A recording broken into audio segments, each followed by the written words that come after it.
Barack Obama devoted his first State of the Union address of his second term to trying to appease lawmakers and taxpayers with fresh promises to boost the economy and slash debt and deficit. A further reduction of the occupation force in Afghanistan was also announced, with 34,000 troops due to leave by next February. But certain sticky issues were notably left out of the speech, as RT's Gayane Chichakyan reports. Although the president tried to speak in most generic terms on foreign policy, one could notice a change in the way he was talking about the results of the Arab Spring, the aftermath of the Arab Spring. He said it's quote-unquote messy. He also said that the U.S. can't dictate the course of change in countries like Egypt. We remember how the U.S. was cheerleading for revolutions in those countries, and maybe the change they see now is not much to their liking.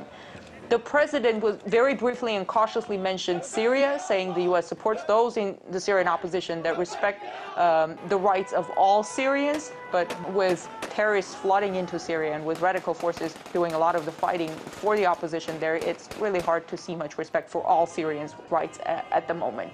The president mentioned North Korea, saying North Korea's provocative actions show how much the U.S. needs missile defense. He also said the administration will be seeking further reduction of nuclear arsenals with Russia.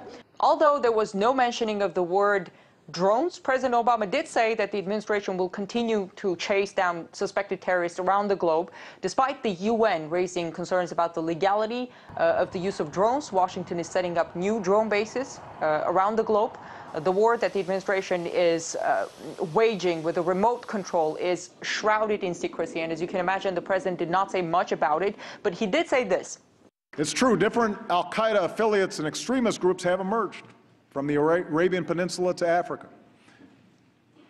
The threat these groups pose is evolving. But to meet this threat, we don't need to send tens of thousands of our sons and daughters abroad or occupy other nations. Where necessary, through a range of capabilities, we will continue to take direct action against those terrorists who pose the gravest threat to Americans.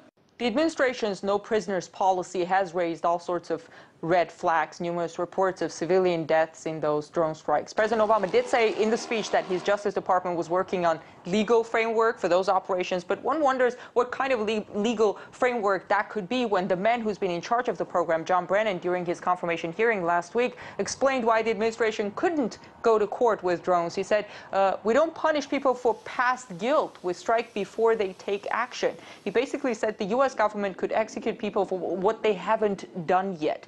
It is a very controversial policy, and yet we heard very little about it in the president's State of the Union address.